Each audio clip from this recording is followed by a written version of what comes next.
Welcome to High Performance Hockey Podcast. Today we're joined by sports scientist and business owner Ryan Smyth. Ryan is a sports technologist whose penchant for collecting technological gadgets is only surpassed by his passion for sports. After years of working behind the scenes at TSN, Ryan decided to put his hobby and passion to work and set out on his own, creating one of Canada's first athlete testing and sports science companies, the Park Sports Facility. After a few seasons in the National Hockey League, Ryan joined forces with Kinduct Technologies, currently acting as Kinduct's senior sports technologist. He enjoys working with a diverse array of clientele, professional and amateur athletes, and spans his business in terms of working with athletes around the globe. He's had over 7 years, hundreds of combines, tens of thousands of athletes, and continues to bring his love and enthusiasm for sports and technology into everything he does. Really interesting conversation with Ryan today. Very, very bright, very forward thinking, has spent years in high performance. Today we speak about technology. What are the problems it's trying to solve in high performance hockey? What pieces of technology does he feel are important? What pieces of technology might he think are overvalued? Budgetary. Are we able to get great pieces of technology for best bang for our buck on a tight budget? And conversely, if we have an unending budget, what does he recommend in terms of high performance hockey? Lastly, we speak about the NHL Combine. In a perfect world, if Ryan ran it, what would be the Combine events? How would they change? Fantastic conversation. Learned a lot. Welcome to the podcast.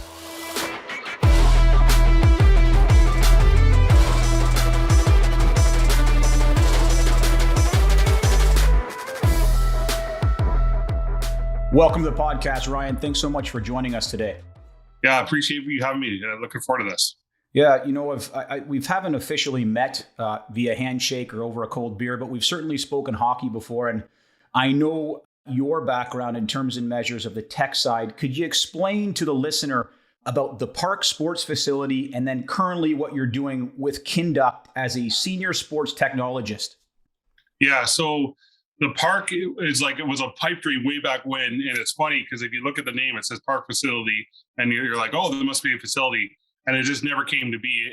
I sort of, I met with, Andy O'Brien and Mark Fitzgerald and Matt Nickel here in Toronto as I was sort of getting through to what I wanted to do. And I wanted to have a facility here that was going to be all tech based, that didn't matter the sport you came in, you could get assessed, because what I didn't find valuable was like the data that was coming off, like, people running from A to B, they're like, oh, you read it in 3 seconds. I just didn't feel there was enough tech.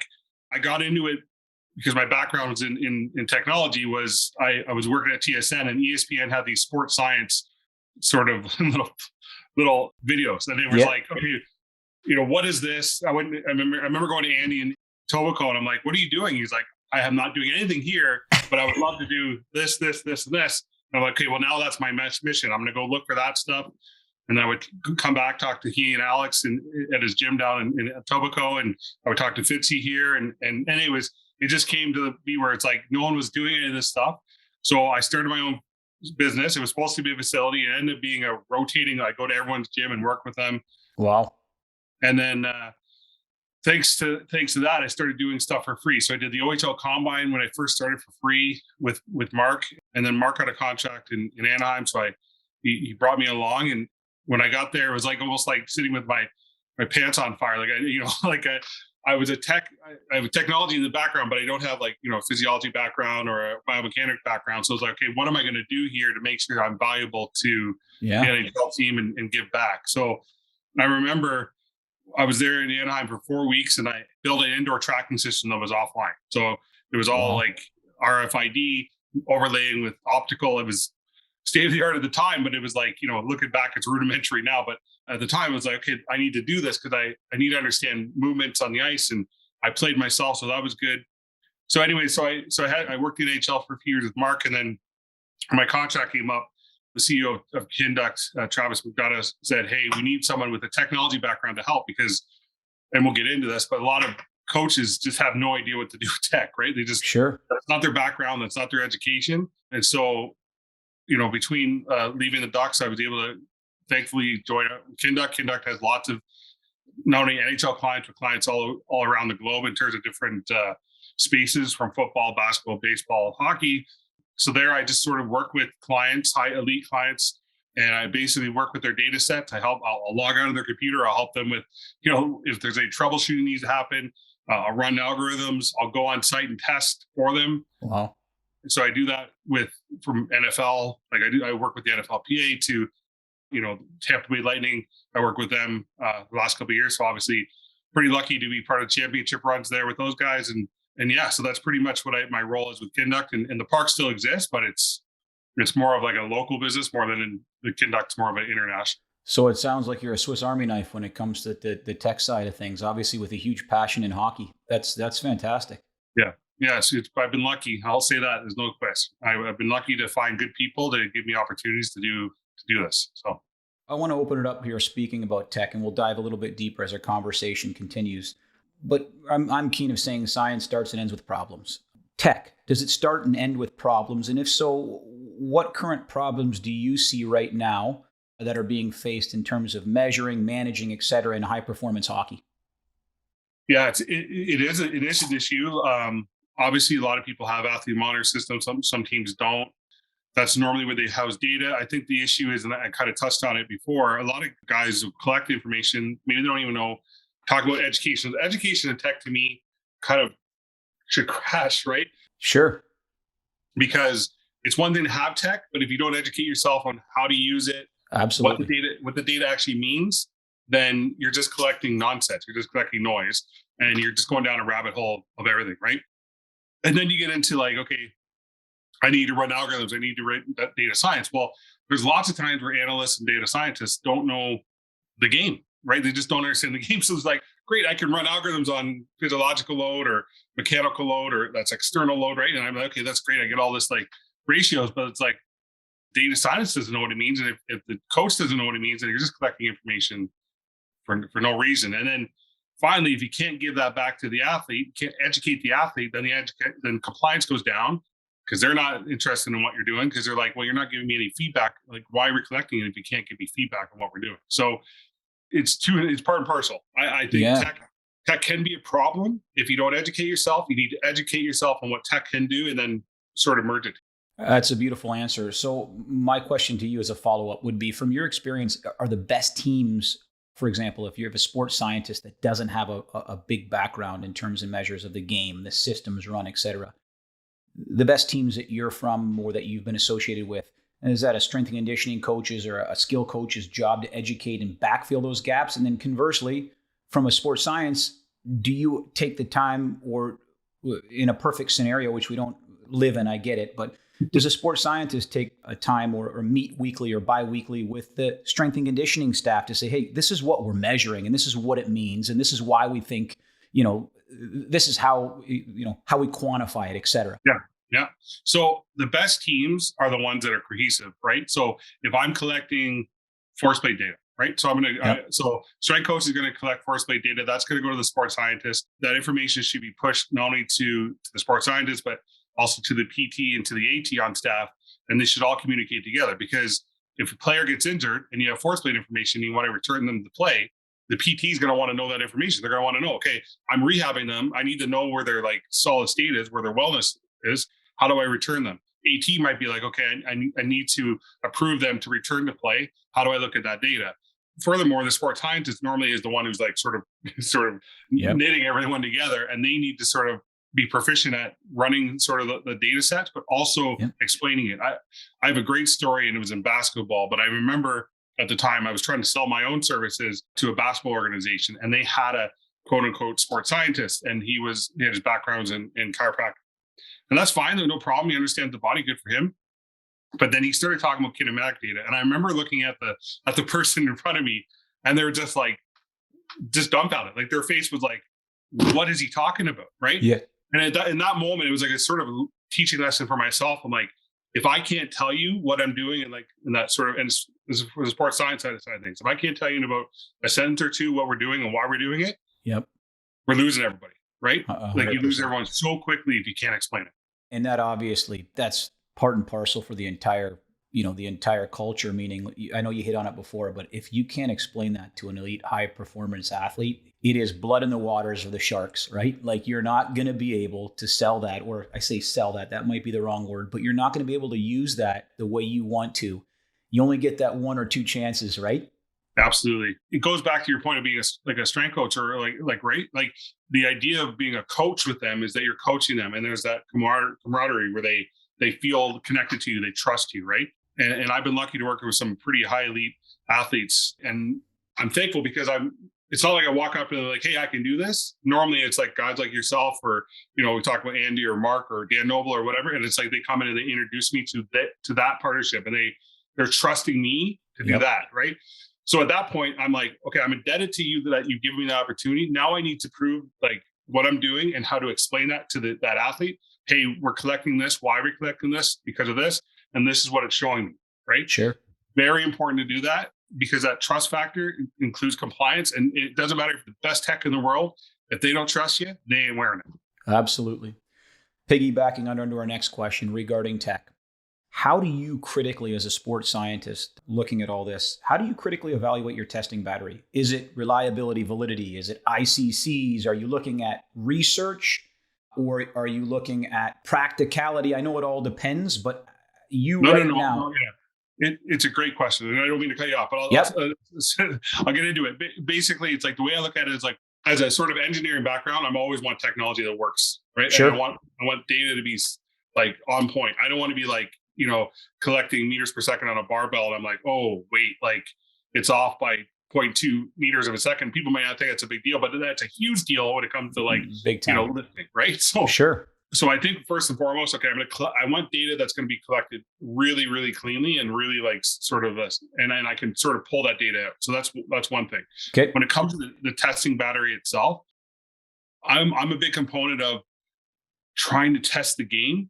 I mean, there's things that are going to be like, I'm going to do pull-ups because they expect me to do pull-ups. Does that really constitute anything other than upper body strength? No, but it's a measurement. I mean, I look at it as like, how can I test to elevate the game? Now there's an element of testing for the game. And then if I'm testing in an environment where I'm like working with a team, I want to get readiness indicators, right? Mm-hmm. So I'm going to do a vertical jump. Vertical jump is a good assessment for performance, but it's also giving me readiness and wellness, right? Left and right differentials, impulse loads, all that stuff that I can sort of work with in terms of readiness. But at the same time, it gives me an assessment for like competitiveness or like getting guys to watch the scoreboard and like, hey, I can jump higher than him. Here I go. Yep. And that's completely different on the ice, but we'll talk about that later. But basically, to your point, critical that the data is accurate and consistent. And then two, can I collect information that's relative to what they're actually doing on their field of play? That's a beautiful answer. My first part, I'm going to follow that up. The reliability. How do you assess that? I'm just curious as a sports scientist. Is it more looking at, for example, I'm just going to give you an example, a force plate. I'm looking at the literature and I've got an ICC or I'm looking at a journal article, or is it word of mouth? Like how do you assess that? Yeah, so that's one thing in my job I need to really make sure I do it right. So I do a lot of validation stuff. So I have a lot of technology here that I can do a lot of validation. Obviously, with my video background, I can do a lot of video breakdown of things to make sure that it's proper. So I do a lot of validation to start there. Okay. I do a lot of reading of literature. The problem what I find with literature sometimes, and this is like a shortcoming of previous, I think now new wave technology is coming into the education system, but like lots of times it was all tech. Right? Yep. It didn't include things that guys were using on a day-to-day basis. So, okay, yeah, I can look at force plate information, but the force plate was maybe an AccuPower, which is a single plate ATMI plate. It's great, but it's like, it's connected by a phone connector. If anyone's seen like literally an old phone connector that you plug into it and then you can jump on it and that's what powers it. Where now it's like you can get wireless force plates and you can get dual force plates and it's completely different data set. So even though you can look at validity of a research paper and it's important to do that. There's also a caveat to say, I need to do my own sort of research and word of mouth, even though it's great, I think sometimes that can get us in trouble because I think sometimes people are like, oh, I use this and it's great, but there's no context to that. Sure. Right? It's like, oh, I use this, XY tracking data and it's really good. And it's like, oh, what are you collecting off of it? And they're like, oh, I just collect external load. What do you do with that? well, I'm just getting it right now. I feel good about it. I know how far they skate on the ice. And it's like, Sure. you need more than that. You need more than what you're providing. And that's the word of mouth issue, that not that you can't do it. You need to have people you can trust. But then once you get that sort of, I want to use this, this, and this, then go do your own research and figure it out.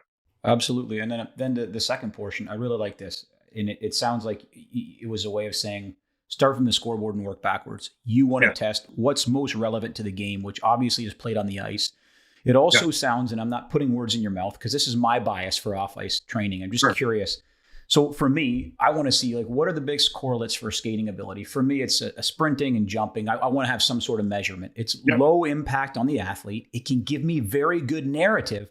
And I think, which is really important, if you're doing something like this for a training camp, at least off ice, you can use those numbers as baseline should someone get injured. So you're able to really have a lot of substance with this minimal test. Does that make sense? I can't agree with you more. The one that I will tell you, the one shortcoming that I see with a lot of our colleagues are, like, they do a battery test off the beginning of the year and they never do it again. Yes. It's like September comes around, they'll do a battery test, and it's like, okay, what are we gonna, like, in my opinion, I'm like, when are we planning to do that again? Like, sure. And I'm going to interject. What do you recommend in high performance hockey? I know that's culture specific. I know that involves buy-in. No, that's fine. I got answers for that. Like, so I'll give you an example. So I was with an NHL team in Toronto last couple of weeks ago, before all this COVID stuff started shutting them down. And I did a vertical jump off a force plate. I did a repeated jump, so 2 jumps, one back to back, so getting some RSI numbers plus getting some rate of force development stuff. And then I have a 1080 sprint machine, so I did a broad jump, I did some triple broad jumps, and I did a sprint. So I was able to do 5 tests in about, and if you ask the coach who was with me, it took us about 15 seconds per athlete to do all 5 tests, and I just ripped through it. By the end of the night, I had a report card in each one of these players' hands saying, here's where you are, here's what you need to work on, here's your scoring template in terms of, like, your power distribution, your speed distribution, and your acceleration distribution. So the coach at the end of it's like, oh my God, this is like a gold mine. I didn't realize that just off those 5 tests, I can now program differently for these guys. I know where their deficiencies are and go. And not only that, which I believe is critical as a coach, the communication and the time frame in which you got those results in someone's hands. I always say less than 48 hours. That, for you, that was immediate, but you can actionably make those changes literally 24 to 48 hours. You have to me, you don't get compliance if guys don't get the data back. Like, I was literally stuck around after their practice and just sat there with the data in front of me, because guys would come up and sit beside me and like, Ryan, what is this? What are you seeing here? And I would explain to them, hey, look at this. Here's your force velocity profile in terms of your sprint. Let's look at this sort of horizontal movement pattern. And then just so they get a good context, and I was on site to answer those questions. And then obviously I'm giving them a report. I'm giving the coaches a report. And everyone's different, right? A player may not want to see every single data set. Yep. The strength coach may only want to see certain data sets, and then the head coach completely different, as you probably know. Sometimes a head coach, they may want to look at that, and other times all they care about is the body fat. Absolutely. Go figure. The gold standard of 10% or less. I know, right? Yeah. I want to continue to talk about this technology and the report cards that you have. So, communicating technology or new technology. Again, I'll give you an example. I like to use stories and analogies. How do you communicate with athletes? And then conversely, how do you communicate that with coaches? And I know, again, give me an example of a coach you might recently have worked with. Yeah. Okay. So, like, with that, let's start with athletes. So in the summertime, I work pretty closely with Mitch Marner as an example. Yep. Okay. So Mitch works out at Dan Noble's gym. They own a gym together. It's a great gym for anyone looking to go play some Toronto. So I'll work with Mitch, and we'll do some on-ice stuff. We'll do some off-ice stuff. Mitch is a really insightful guy in terms of what he wants to do. He's very good side to side, very good change of direction, and really good endurance wise. Like, that's his bread and butter, all of his. But like, he also has standards that the team sort of derives that he needs to hit, right? They need like some relative peak power stuff in terms of his on the bike and some jumps and stuff. And the one thing I try to get with every athlete, and I try to see this with coaches, is every athlete's different. I don't care if you're born on the exact same day. I don't care if you're 6 foot 180, and everyone that doesn't matter. Doesn't matter if you're identical twins, you're a different athlete. So the data set, even though it's like you have an average for the group, doesn't necessarily mean you fall within that average. You are beneficial in certain areas where you're going to be poor in others. Right? Sure. Explaining that to athletes and then giving them context of like why we're collecting it and how much they're improving or decreasing, and understand, giving them sort of context. Hey, this is what I noticed. Let's try it again and do it this way, and let's look at it in response. So in terms of an athlete, it's being direct with them, not sugarcoating it, but also being like understanding. And I think people who don't work with pro athletes don't understand this. They're very like fragile. Like pro athletes are really, really fragile. Even though their egos are through the roof, and you've known this, like you're after a win, higher than high. It's like it's like they're on drugs. If they lose, oh my God, get out of the dressing room as fast as you can. Yes. So, language is important. Language is very really important. Massively. So, so that's to sort of the athlete side in terms of like how to sort of demonstrate that. In terms of the coaches side of things, like a good example. So like a couple of my teams, like Tampa, for instance, I have an algorithm for each game. Right. So every game I say, okay, here's like the load value for the game. Here's what their normal value is. And then I'll say, here's their analytical breakdown and how that sort of mashes together. Sure. Because it's one thing to say, here's the physical output of a game. But if you don't understand sort of how the game sort of depicted itself to sort of make that strenuous on them, then it's neither here nor there. I did something in Anaheim with Dwayne Rollison. I still think to this day, it's one of the most innovative stuff I've ever done. And it was about like analytically depicting what the other team did in terms of like on the athlete. So like we had Freddie Anderson and John Gibson, and I was able to determine, okay, where in the ice in terms of the net, we had 16 like squares in the net. And it was like, okay, on this type of shot, slap shot, we had 7 shots, breakaway, one timer, cross ice feed. On this side, you saved it, 15% of the time, like whatever, like an example. So we were to find deficiencies. I was also able to assign, okay, on this, you stop the puck this time, like on your backhand 4 times on your right side. They enter the zone on the right side, left side, depicting that. And then breaking it down further, saying you had this many shots, you played this much on shorthanded time, and you were in a crouch position for this long, which then determined an output of load value. And how did that determine your play in terms of analytically depicting their stats? Allowed us to inform the coach, allowed the head coach to say, oh, versus this team, you may want to look at this goalie because they are more a side-to-side movement instead of like chase.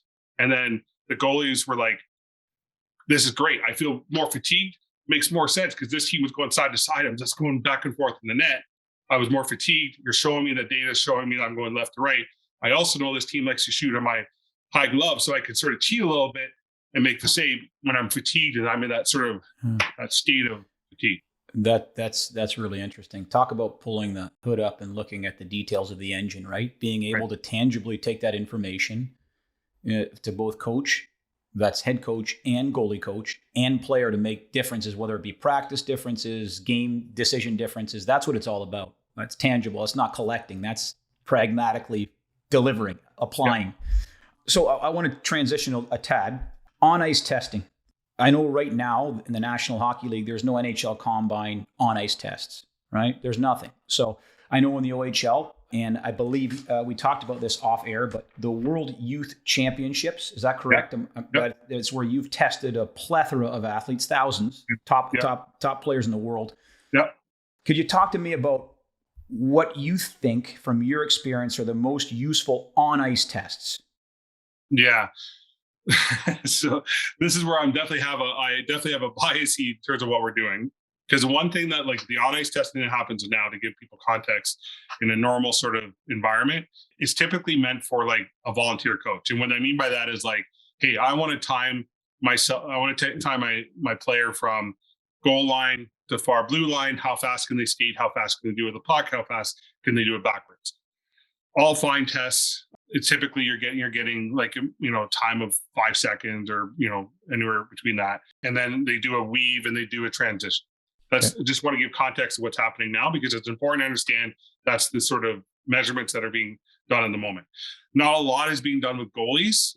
And that's where I want to start, because the most interesting thing happened when I was with the Sledge Hockey of Hockey Canada. Okay.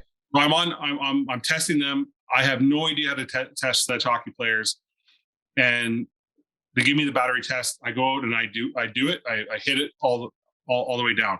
They do this riot test with the goalie, and it's so fascinating. It's a riot test in the net.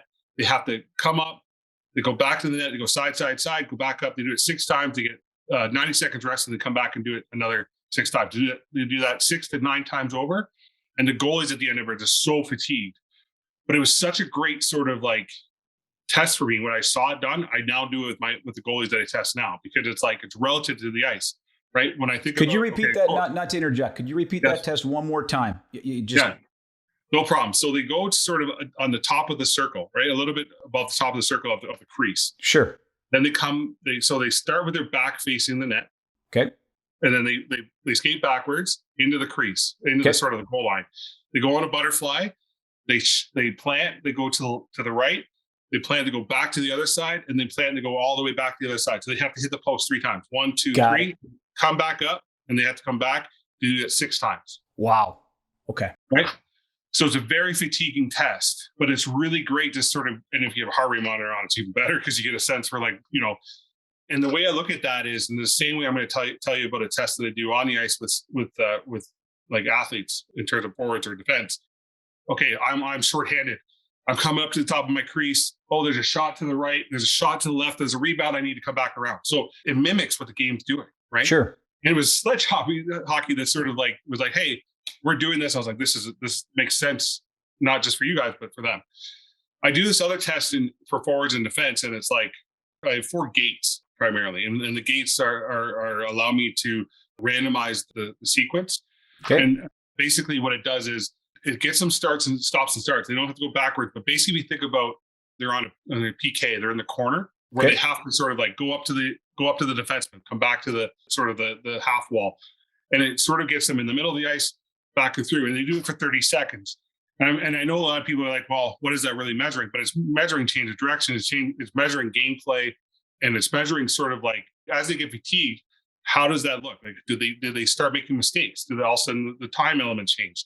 So those are things that ultimately, people care about the first five strides, right? You think about you go 30 meters up the ice. No one ever skates 30 meters straight. I don't care if you're Connor McDavid or not, right? So in terms of transition, great test for youth, not so great for NHL players, because what does a weave do? What does a transition do? It doesn't do much, right? So when I think about defensemen, I normally do a walk the line test, right? So they go from left and then come back around, where they have to collect the puck and shoot. It's hard a lot of the times to do standardization. I mean, that's the other issue. You have to standardize things, but also try to do something in a relative manner. I know a lot of people do the Peterson test in terms of the endurance test. Yep. That's done well. I did something with the Devils this year. Lindy Ruff came up with one I actually thought was really good, where they have to skate all the way down the ice. They stop and they have to sort of weave through some cones. Then they do some cuts, and it mimics. I mean, all these things are mimicking the shift, right? Yep. And measuring those. So I think everyone's a little bit different. On ice can be so personal for people, but I think you have to make it more relevant to the game, because that's the key. It's just, I mean, I know that people have done reaction tests with lights and stuff, and I've tried that. It just doesn't mimic what the game provides you. Let me ask you, speaking of the game, this was a term coined by my mentor, Dan Pfaff. He calls it contextual interference, meaning this idea of game speed versus speed, right? Great. I got Tommy on goal line to goal line, whatever, blue line to blue line. He's got no puck and he zooms down. Put the puck in front of him. Can Tommy perform? Does he have game speed? My question for you is a 2-part. I know that's much more difficult setting up. Have you had experience with testing with pucks, and do you see a big difference in performance? What would be the drop in performance, if at all? Time-wise?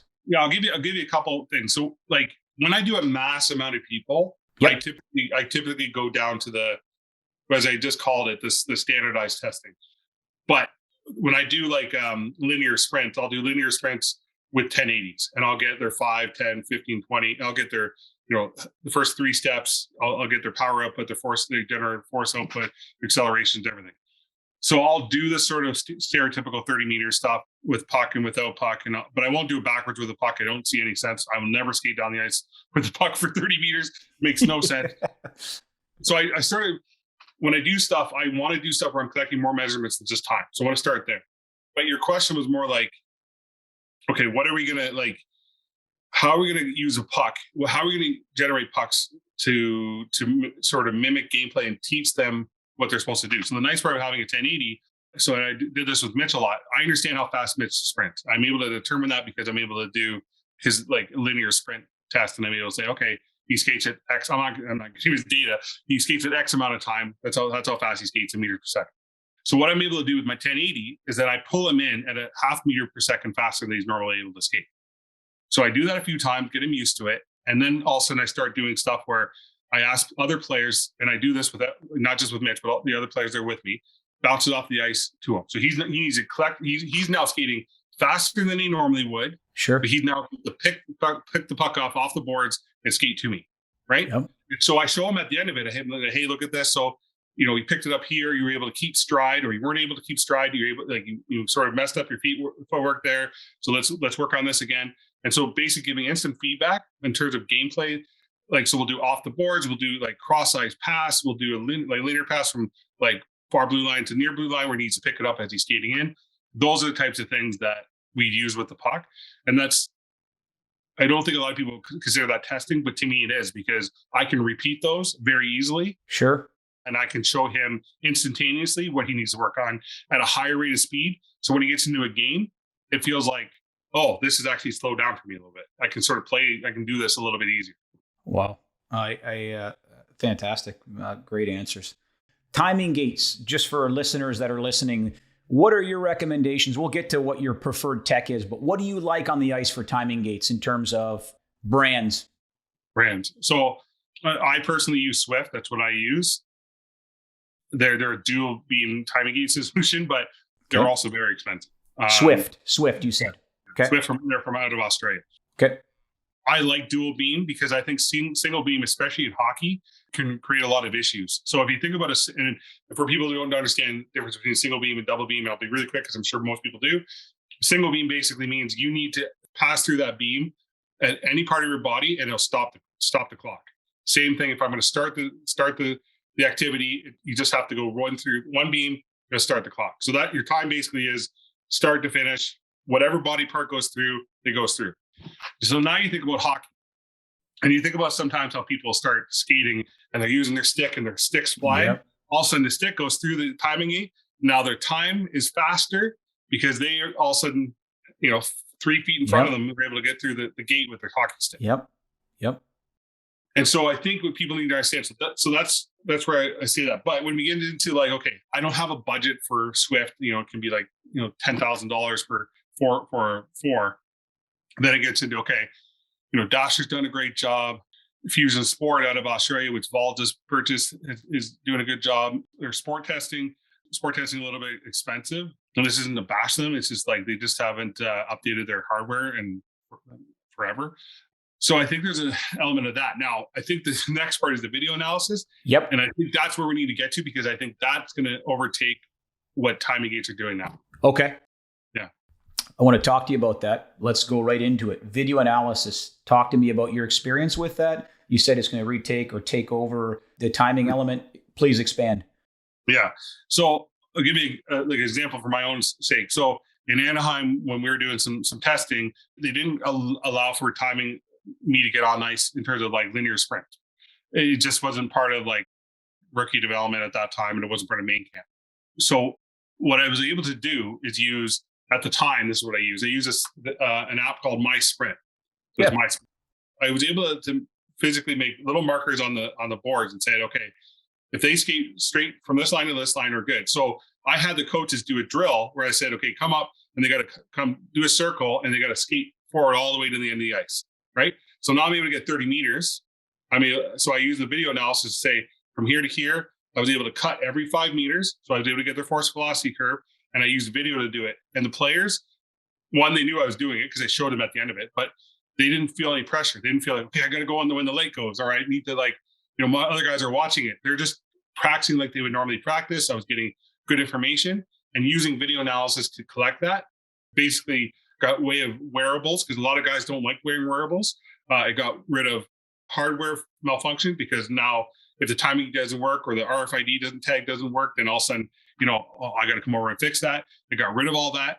And now with like even when we look at what they're doing in the NHL with tracking data and optical tracking data, you can use that optical tracking data literally off the broadcast. So you take a broadcast feed, you take the raw feed of it without the graphical overlay, Chiron stuff, and then basically use that data to then say, okay, they skated from blue line to blue line. I know the distance of that, so I can determine their output of that pretty easily.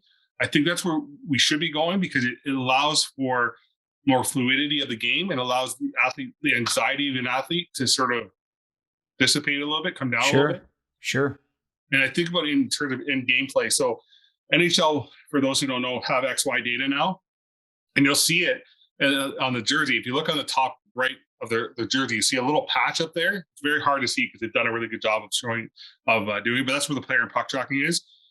They don't necessarily know what they're doing and they're not providing that data downward, but we'll get into that later. But that's the next thing, right, guys? It's the RFIDs are going onto the jersey. And I've talked to many teams now who have tracking data, and I'm like, ideally, that's what you should be using. Like it lowers your cost of your overall budget, and it's installed at every single rink, right? Wow. Every rink has RFID stuff now.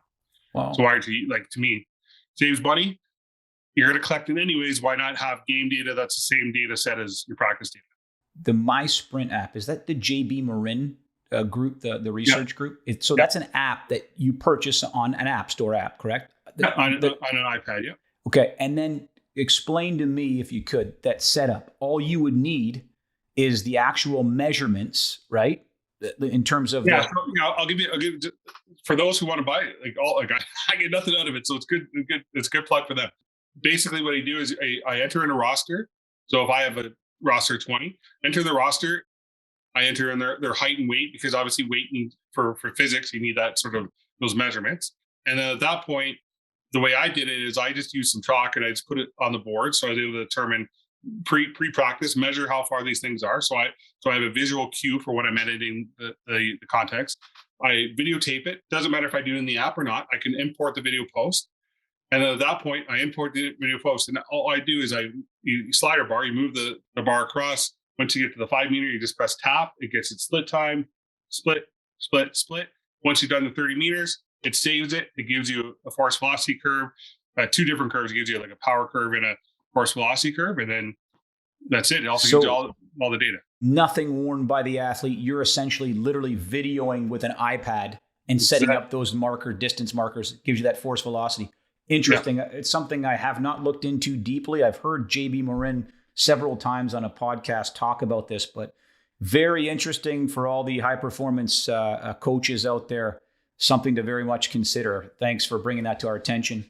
And just so you know, like that's my role. Like my role is to try to make people get good data and make sure that I work within their budget. If you tell me you have $10,000, and you say, but I want to collect this, and this, I'll give you what you should be probably. Man, you're reading my mind right now with questions. We're just going bang, bang, boom. This is legit. You're reading my mind right now. So speaking about our tech, I want to ask you this question. So I'm going to talk about 2 things: tech on a budget, and then we'll call it the Rolls Royce of tech.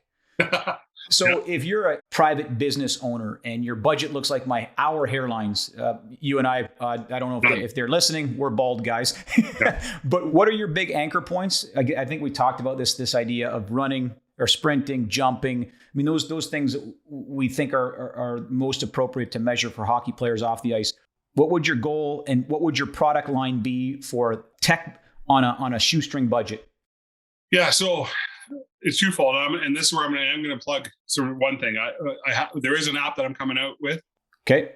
That there's a lot of people involved in, including some of the players I talked about today, and some other players in the NBA and NFL that are part of it.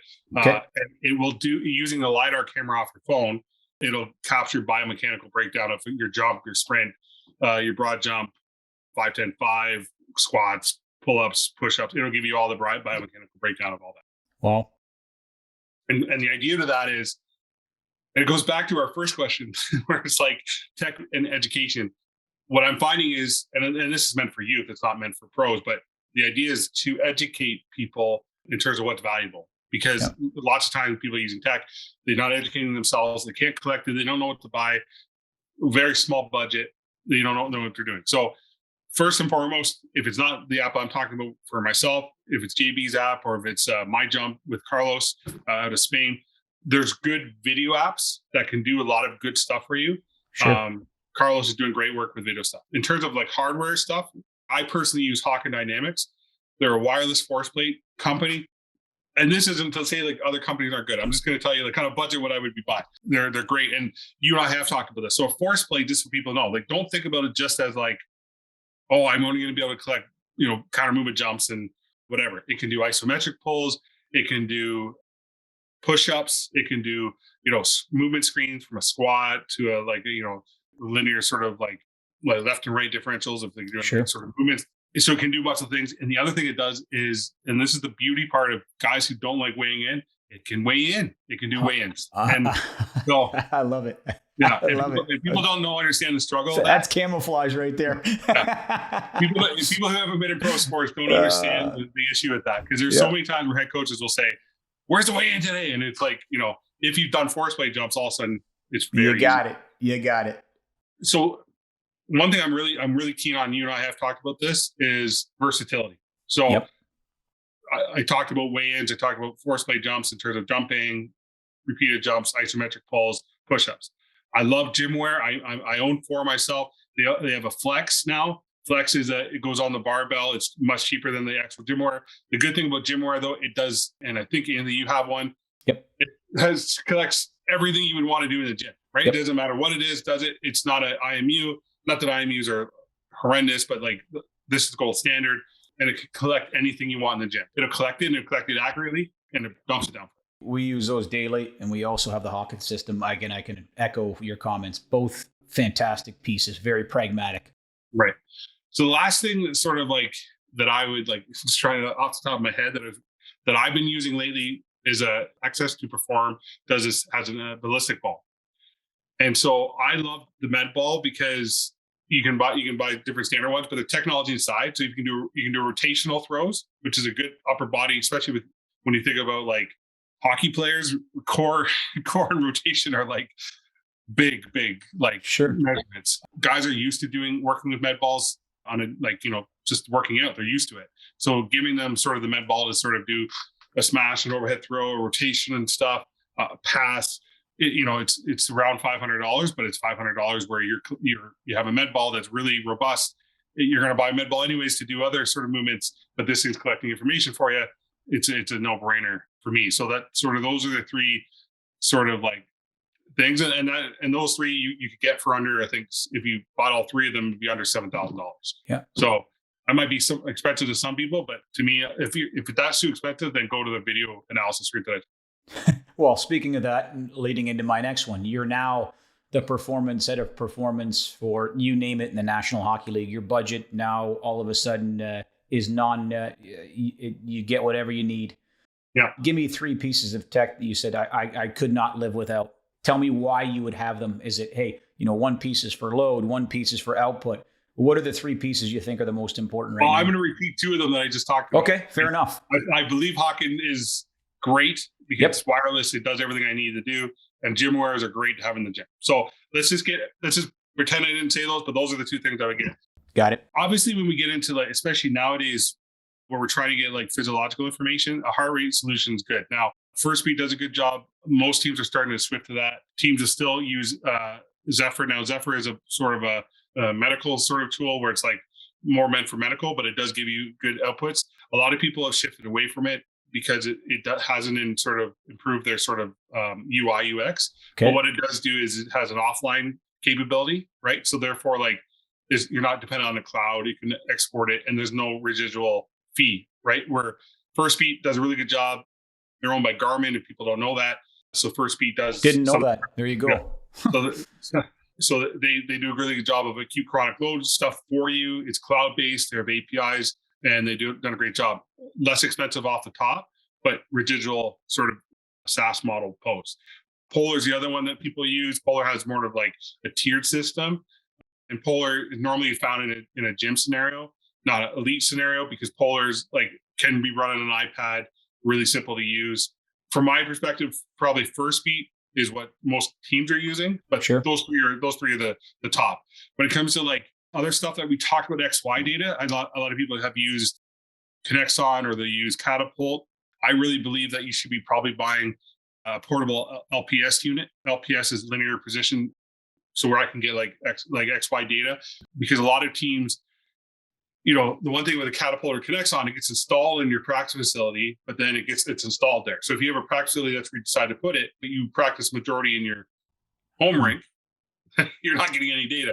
If you practice mostly on the road, you're not getting any data other than raw IMU data, which doesn't give you much unless it's properly placed on the body, because then you should be looking at kinematic data, which is a completely different topic. So I would look at sort of portable LPS units for people with elite budgets, because you can do multiple things and on the road. Because ultimately, I think that's what people misfire when they buy tech, is that they forget that they're half the time on the road. Yeah, good point. All right. Don't need to mention any companies, but I'm just curious for all the listeners out there. You can give me 2 or 3, or maybe there is none. What are pieces of tech that you think are, from your experience, are overvalued and underperformed? And it doesn't have to be a company. Is there anything that you said, you know what, I used this 5 years ago or 2 years ago, and you know what, it just didn't give me the bang for my buck, and I would stay away from it. I made a mistake. Well, I'll tell you, and this isn't to shoot any of them in the foot. Like, I remember a few years ago, I met with the Brooklyn Nets and they were using Catapult, and they're like, we want to move to Connexon. And I remember meeting with an NHL team, and I won't name nameless, that was using Connexon, hated it, and moved to Catapult. So like, it's funny when you look at those things, because it's like XY data, in my opinion, should be tactical first and then performance second, right? I understand Excel and DXL and getting an external load value for the game. I can appreciate that, and I collected that, and there's value in it. But if you don't tactically understand like how the player's playing and what they're doing, I don't really care what the load value is, because if they're just like skating up and down the ice and they're monotonous going up and down the ice, they're not hitting anyone, they're not playing PK or whatever, then the value becomes less valuable to me. Yep. Even though their stops and starts might be increased, I think tactically you got to look at that information first. So when you say like overvalued or underperformed, I think they're just misused. I think very well put. Yeah. Regarding that, if I could open that can a little bit deeper regarding the XY data, and then regardless of what GPS system, I like this idea of this tactical element. We talk about Fergus Connolly, the four coactives, right? Your physical, your psychological, your technical, tactical. I think that's so important. We talked about knowing the context of a sport. From your experience with the National Hockey League, what did you use GPS for? Was it to quantify external load and know what that load was in an exhibition game or whenever it may be, so that an athlete returning from play would we'd know where that athlete was objectively based on his return to play envelope? Was it to communicate with coaches to change the practice schedule? How was that information used from, when you used that? That's a great question. So I'll tell you where I first started. So when I built it, I was like, I didn't know what I was doing. I'll be honest. I was like, not knowing what you're supposed to do until you do it. And then like pretending like you know what you're doing until you did get it. I live like that a lot with the technology until I learn to do it. And I have no shame in it. To be honest about it, right? That's correct. So it's fine. So when I first started doing it, I looked at it not from a performance wise. I'll get into why you do need to use it. I'll just get into where it needs to start. So I have lots of information on XY data, and I overlaid that with optical. The reason I overlaid optical with RFIDs, because RFID gives you like movement patterns, but in the rink, there are like boilers to keep the rink cold. And what happens with those boilers is that it creates a RF signal that can sort of interfere with the data that are coming off the XY data. A lot of people don't know that, but that's just the reality of like, you can have nodes. Like, if you think about like audio, I'm listening to like, you walk around the room. Yep. And I learned this in television. This is why it's funny, where I learned things from my engineering, from film and television, radio, and it's practical in this sense. It's crazy that it was, but it was. Sure. So there's nodes where it's like quiet areas where it's like, you think about, and put it in a room of music where you walk and like all of a sudden the music just differs a little bit. And the reason is it's like it's bouncing off your window, and your window has a different sort of bounce than your doors behind you or the drywall behind you or the guitars behind you, because it vibrates a little bit different. So there's like sort of quiet areas. So that's the same thing with XY data. So one thing I was trying to understand is, okay, if I optically track it, I can get a sense of where they're moving, and I can make sure that the XY data was doing what it was supposed to do. In any quiet areas, the optical data would give me that sort of precise information. We get to the return to play stuff. Then it comes into, okay, what's a defenseman typically do in a game? Is he on the left side? Is he right side? Where is he playing? Is he constantly on the one side, or is he going back and forth? Where is the majority of the play? So getting into heat mapping. So I built like heat maps. I would pull the XY data out. I would then create a heat map for myself. I would also, outside of heat mapping, I would create dots. And the dots would allow me to sort of figure out, okay, how many times is the dot sort of in the same sort of spot? Because the heat map would say, okay, they're here a lot. But then it'd be like the dots would say, oh, they're here at this time. It was like timestamp, right? Yep. And so at that point, I'm like, okay, I now know that if they're a left, they're playing the left side, they're typically like their left side is their push off foot. So that's they're going to be stronger than that side. So now when we return to play stuff, understanding that if they have a left knee injury, that's more concerning me than a right knee injury. Not that they're not equal, but sure, they're more dependent on it. They hit the corner. Now I need to understand that, okay, they need to protect themselves, and they're going to be planting on that left foot more than anything. So we need to make sure that return to play, they are back to 99% at their wellness or the recovery score or readiness score, then versus like a right knee where I may want to look at 92, 93 and be more prone to be like, good to go, see you later. Sure. And then we get into like the actual gameplay itself. So each game's different.